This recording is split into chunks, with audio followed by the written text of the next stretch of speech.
लोकसभा चुनाव के चौथे चरण के लिए मतदान लगातार हो रहा है। लोगों में गजब का उत्साह दिख रहा है वोटिंग को लेकर और ऐसे में दिग्गजों ने भी अपने मताधिकार का इस्तेमाल किया।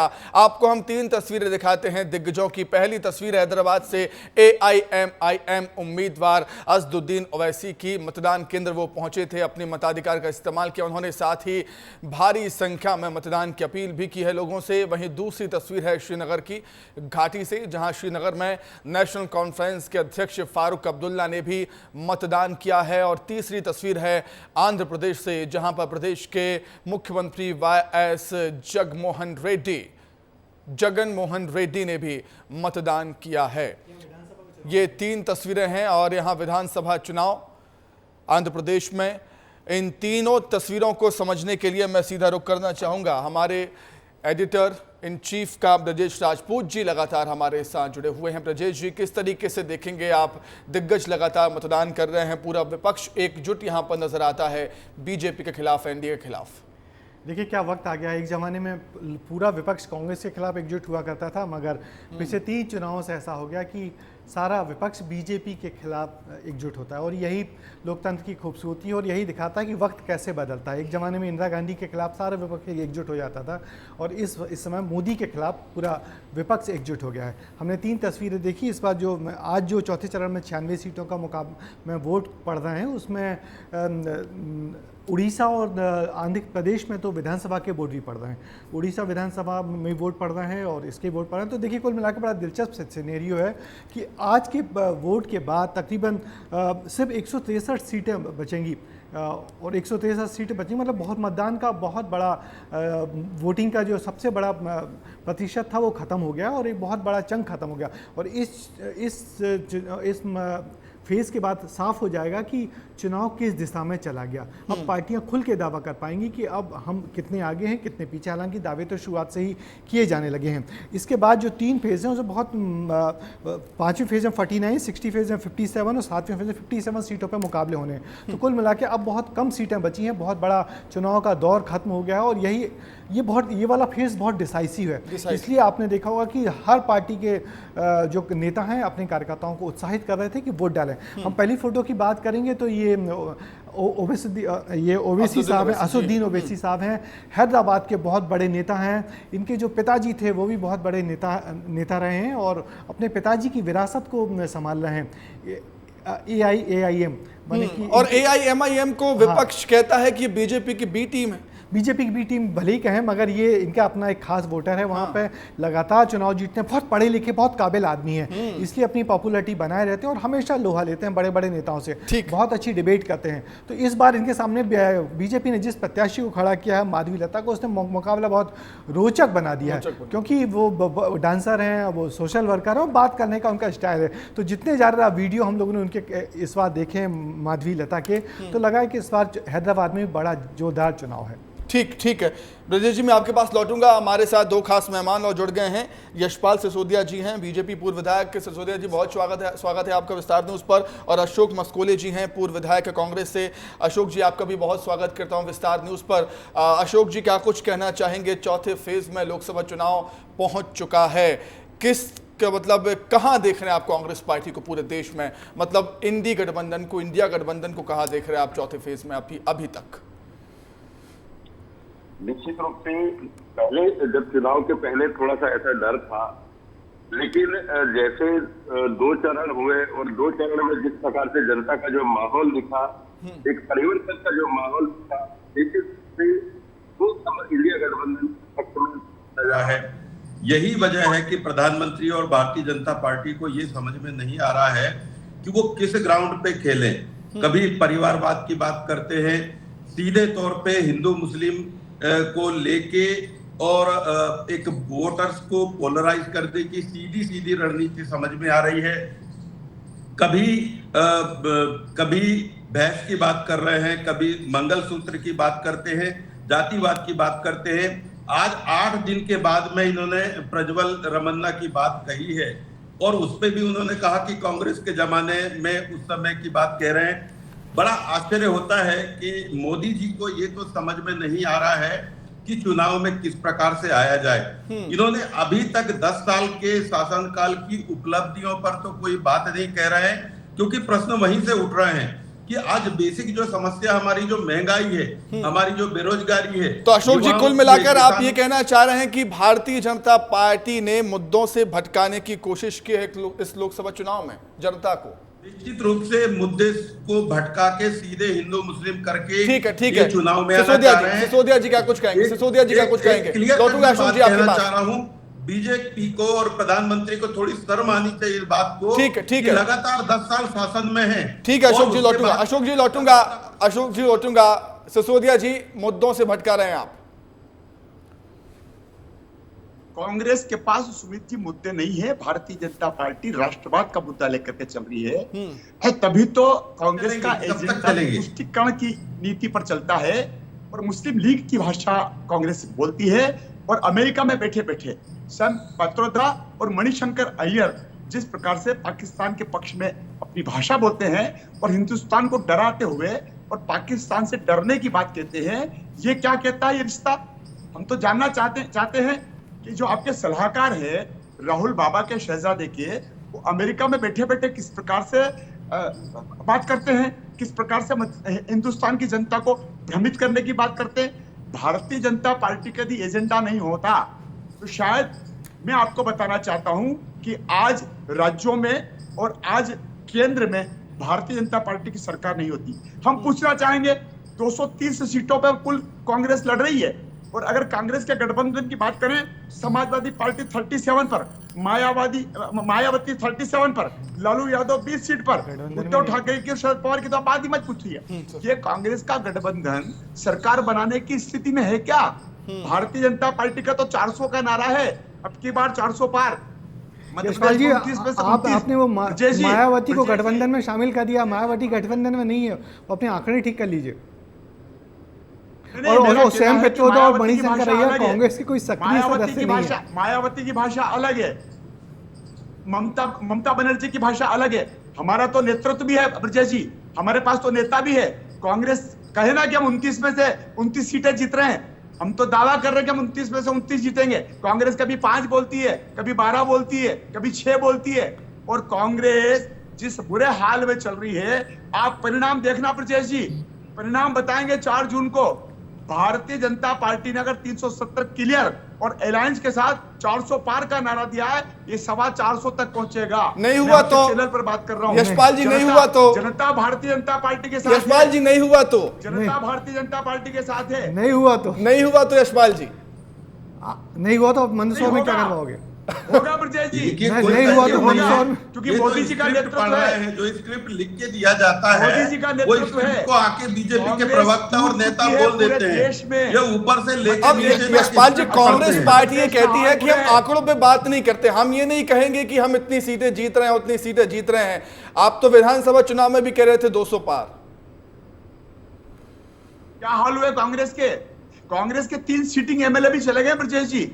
हमको कौन सी सरकार बचाने के लिए उनकी मदद की जरूरत थी?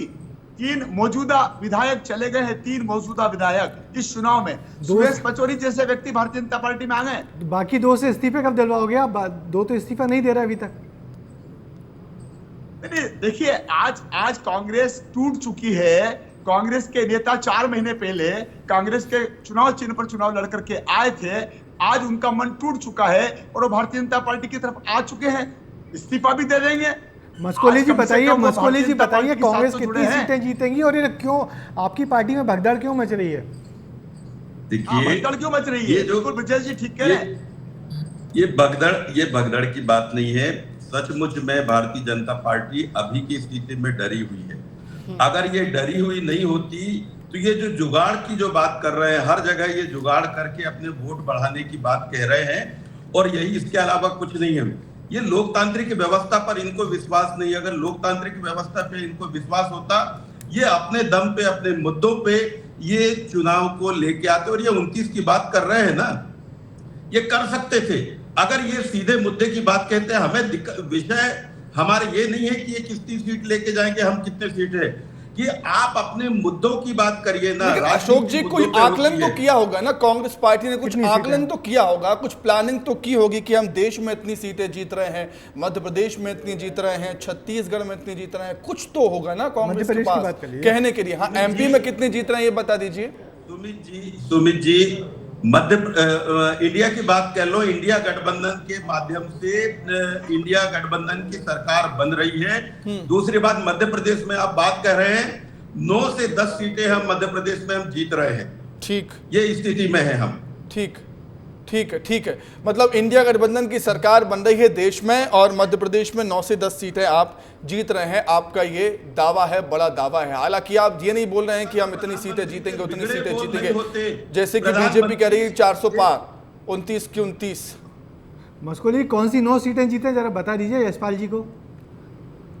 नहीं, उनको मालूम है, फिर उसके बारे में सोचेंगे वो उन सीटों के बारे में। यशपाल जी को फिर बीजेपी उसके बारे में सोचेगी कुछ। यशपाल जी को बहुत अच्छे से मालूम है, हम बहुत साथ में बैठे हैं, बहुत अच्छे से मालूम है। आप दोनों पूर्व विधायक हो। यशपाल जी के पास जो स्क्रिप्ट है ना, वो इस स्क्रिप्ट को यहाँ पर पढ़ने के लिए आए हैं, बाकी अपनी मर्जी से कुछ नहीं बोल यशपाल जी सकते। पुराने पत्रकार रहे हैं, वो अपनी स्क्रिप्ट लिखना भी जानते हैं, बहुत बेहतर स्क्रिप्ट और कॉपी लिखा करते थे नई दुनिया के जमाने में। यशपाल जी हमारे बड़े भाई भी है, मित्र भी है, उनकी काबिलियत भी है, लेकिन उनके साथ परेशानी वो स्क्रिप्ट लेके आते हैं और वो स्क्रिप्ट पढ़ देते हैं। पूरे बीजेपी के नेता स्क्रिप्ट पढ़ने में लगे हैं, विषय और मुद्दों की बातें नहीं कह रहे हैं, लेकिन जनता को भटका कर अपना एक जैसे तैसे। अच्छा अशोक जी प्लीज 9 से 10 सीटें प्लीज, उनके नाम प्लीज, हम भी जानना चाहते हैं, हम भी जानना चाहते हैं कि कितनी सीटों पर फाइट है, कितनी सीटों पर कांग्रेस। यशपाल जी आप भी गिनिए। मंडला ले गिनिए जी, मंडला छिंदवाड़ा, आप गिनिए ना जी, छिंदवाड़ा, मंडला, छिंदवाड़ा जी, खरगोन, राजगढ़, धार, झाबुआ, रतलाम, हाँ, एक सतना, सीधी जी, रीवा। तो मंदसौर क्यों छोड़ दी आपने? मंदसौर क्यों छोड़ दी? ग्वालियर, भिंड, सर 12 हो गई। आप दोस्ती निभाने लगे, यशपाल जी से दोस्ती निभाने लगे। ये किसकी बात कह रहे हैं? ठीक है, आप गिन लिए 10 हुए कि ज्यादा हो गए? और हाँ 10 से 12 सीटें हो रही हैं सर, 12 सीटें हो रही हैं सर। यशपाल जी मंदसौर क्यों छोड़ दी आपने? मंदसौर छोड़ दी आपने, उनके दोस्ती निभा ली। अब यशपाल जी गिना दूं क्या? अशोक जी, व्यक्ति नींद में रात में सपने देखता है।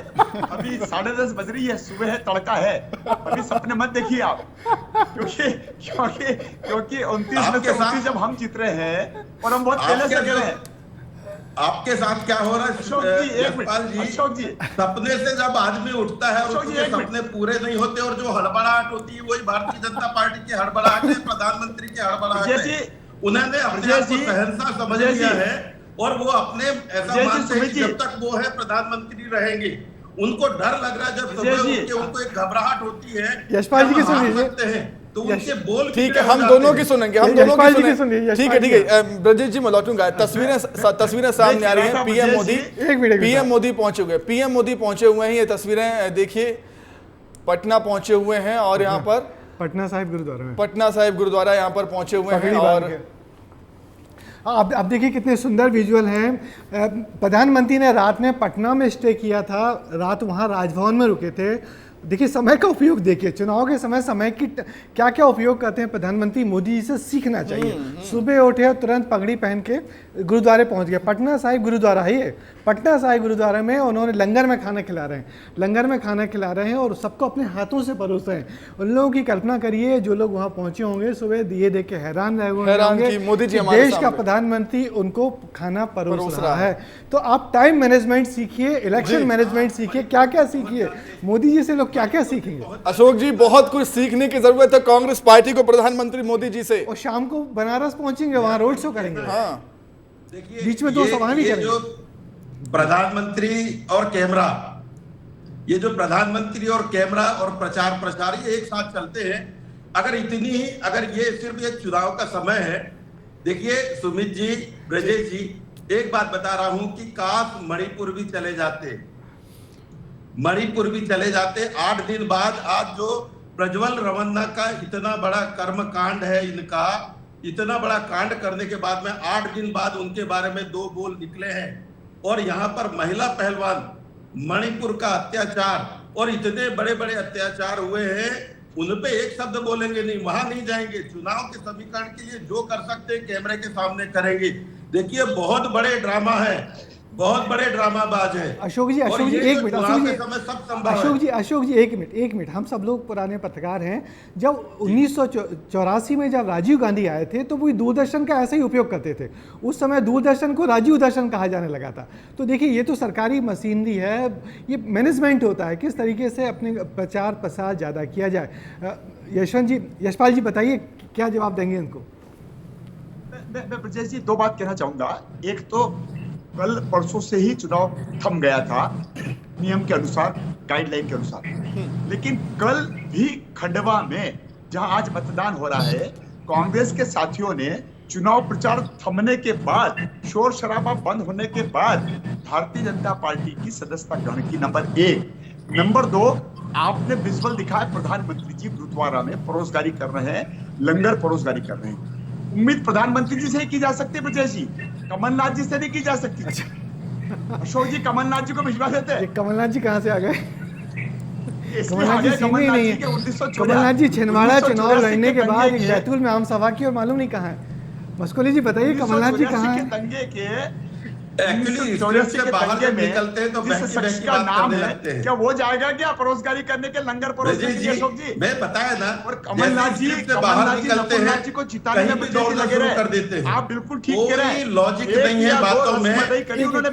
भारतीय जनता पार्टी, यशपाल जी लौटूंगा, यशपाल जी लौटेंगे, यशपाल जी आपके पास लौटेंगे, यशपाल जी लौटेंगे प्लीज। अशोक जी कुछ कह रहे हैं वो सुन लेते हैं। लौटूंगा यशपाल जी आपके पास। हो चुका है, विषयों की बात कभी नहीं करेंगे, विषयों की बात कभी नहीं करेंगे।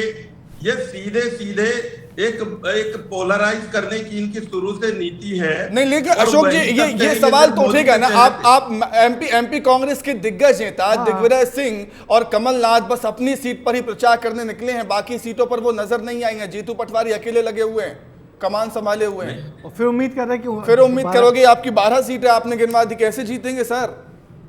सुमित जी, दिग्विजय सिंह जी खुद चुनाव लड़ रहे थे, इसलिए वो नहीं निकले हैं। और उसके बाद में जैसे उनका चुनाव खत्म हुआ है, उसके बाद वे निकले हैं।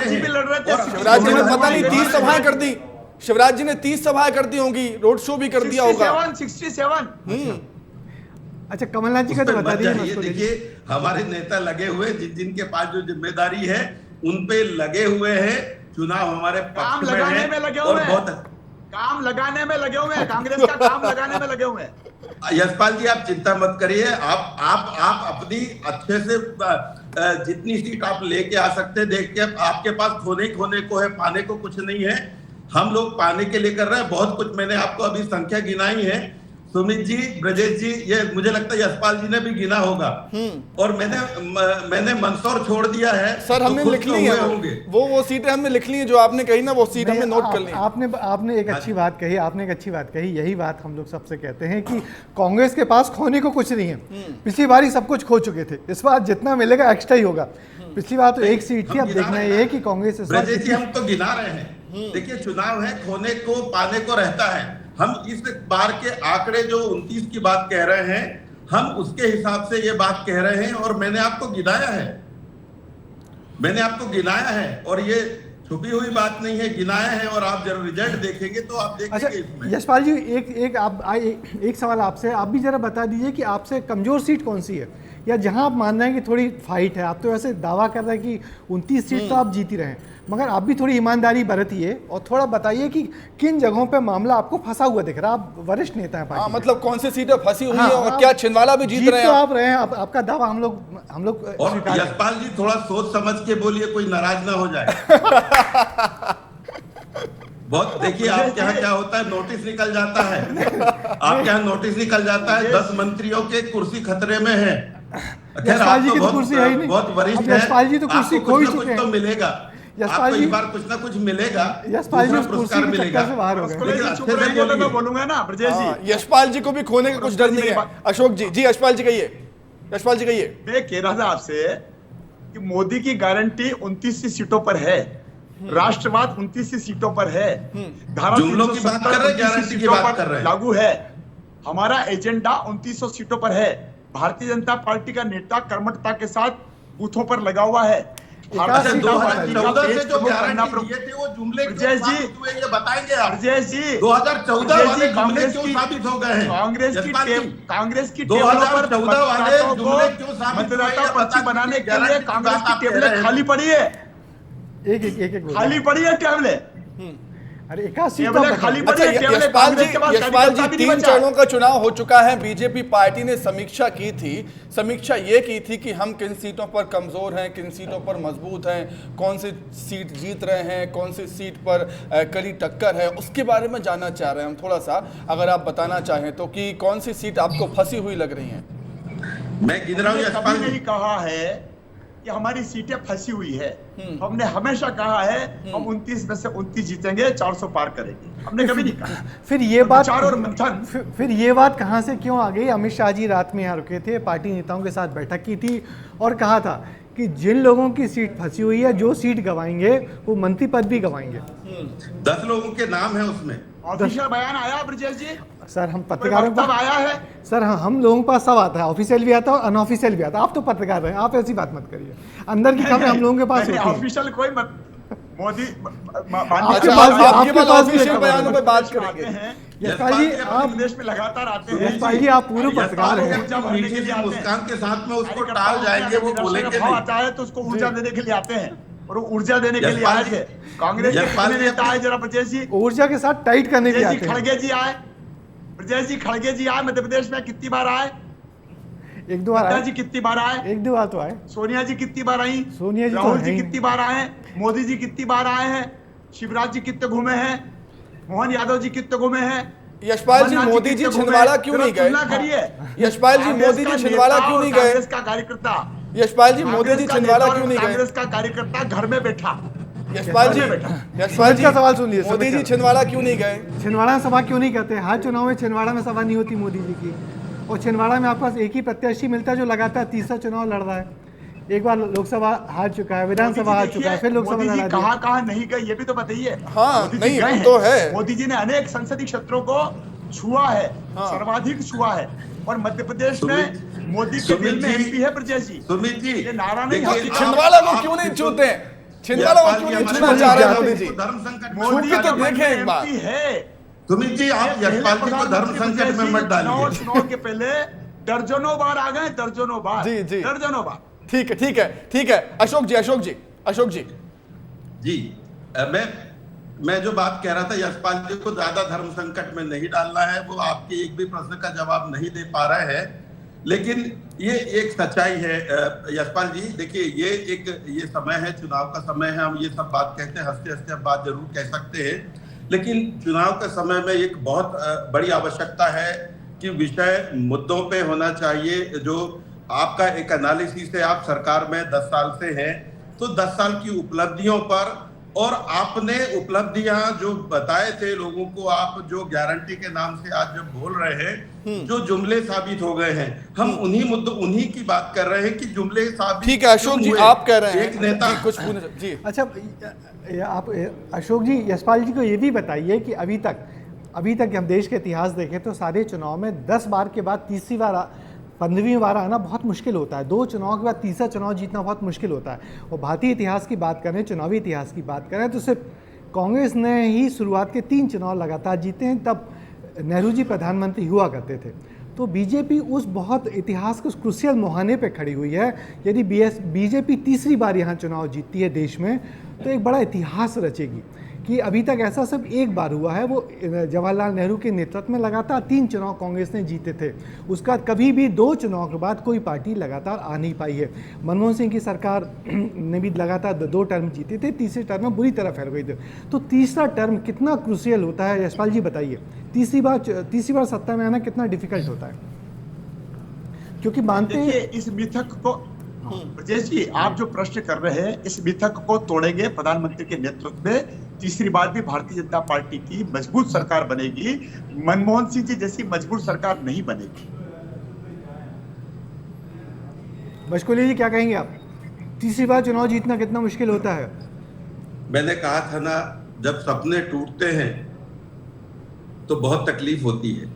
और मोदी जी को ये दूसरे राउंड के बाद में ये एहसास हो गया, भारतीय जनता पार्टी को भी ये एहसास हो गया है, ये तीसरी पारी नहीं खेल रहे हैं। और वही जो हड़बड़ाहट है, और वही हड़बड़ाहट में आज पूरी मीडिया के बीच में ये चर्चा है, ये प्रधानमंत्री को क्या हो गया है, और जनता के बीच में भी ये चर्चा है कि ये प्रधानमंत्री को क्या हो गया है। ठीक है पीएम मोदी की बात लगातार हम कर रहे हैं, लेकिन यशपाल जी, अशोक जी, प्रधानमंत्री मोदी जी की बात लगातार हो रही है, लेकिन सोनिया गांधी जी की बात होनी चाहिए, सोनिया गांधी जी की भी बात होनी चाहिए। मैं लौटूंगा आप दोनों के पास। कांग्रेस की पूर्व अध्यक्ष और राज्यसभा सांसद सोनिया गांधी ने बयान दिया है। सोनिया गांधी का कहना है कि देश इस वक्त महंगाई से जूझ रहा है, ऐसे में कांग्रेस ही आम लोगों को राहत दे सकती है। सुनिए सोनिया गांधी को। काम को आगे बढ़ाने की हमारी सबसे नई गारंटी है। इस कठिन समय में मैं आपको भरोसा दिलाना चाहती हूँ कि कांग्रेस का हाथ आपके साथ है और यही हाथ आपके हालात बदलेगा। तो यही हाथ आपके हालात बदलेगा।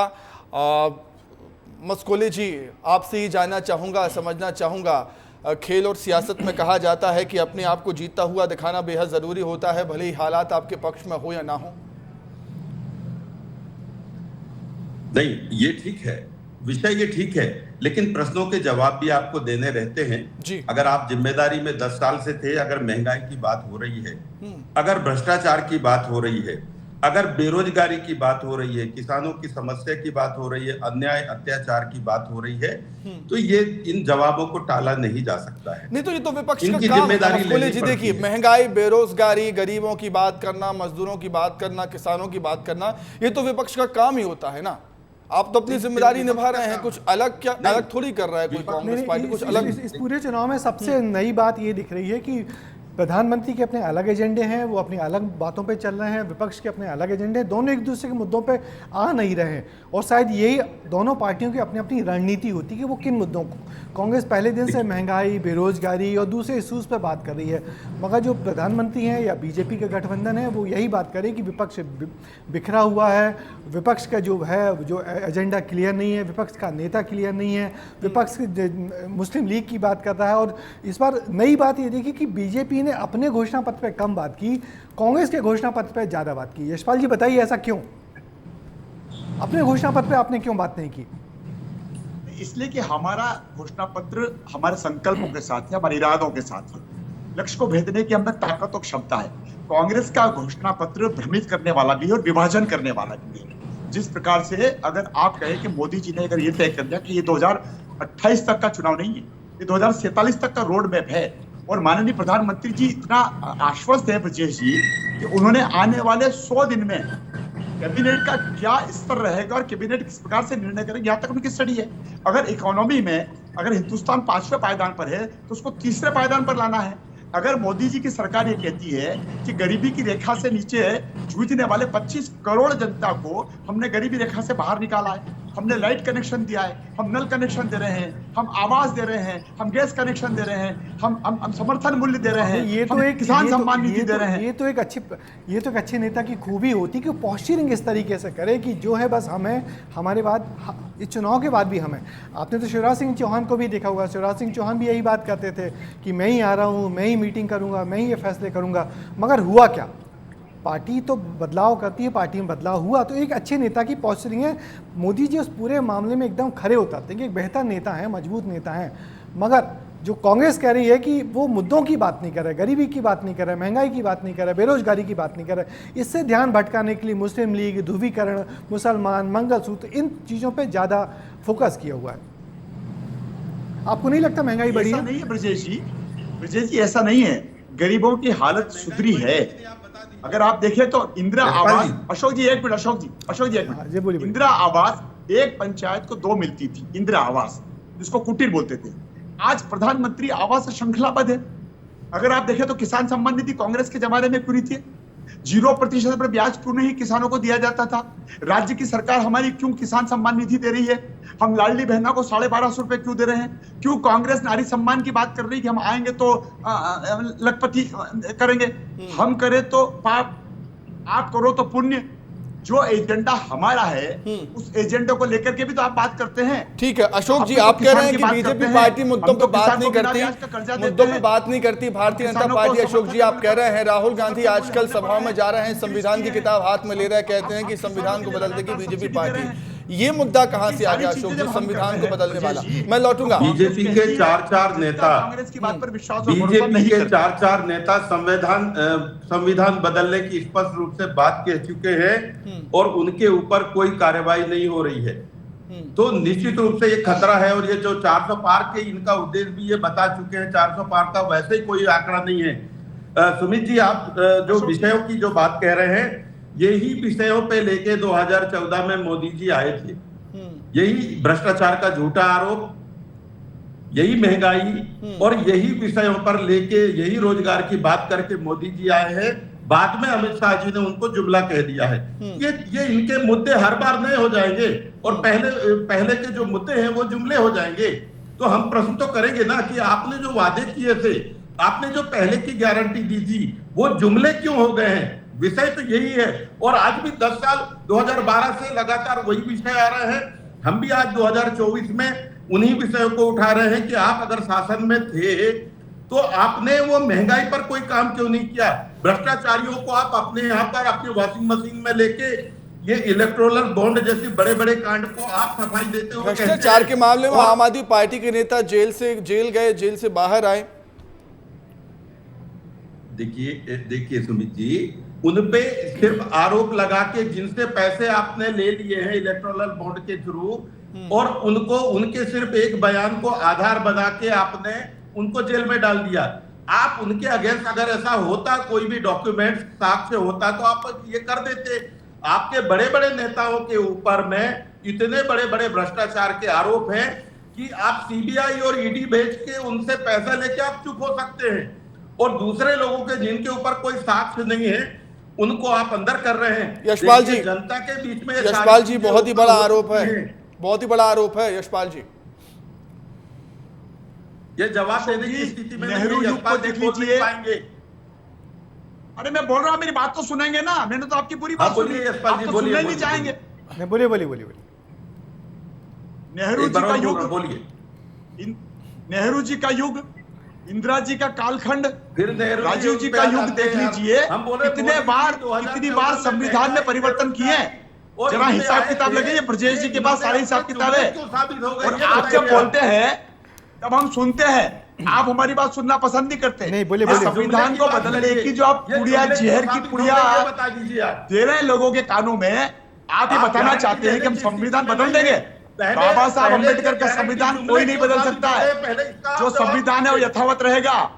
आपको तो जवाब देना है। आपके साथी सहयोगी सुप्रीम कोर्ट की मेहरबानी से जमानत पर आए हैं, जमानत पर आए हैं। आगे बढ़िए।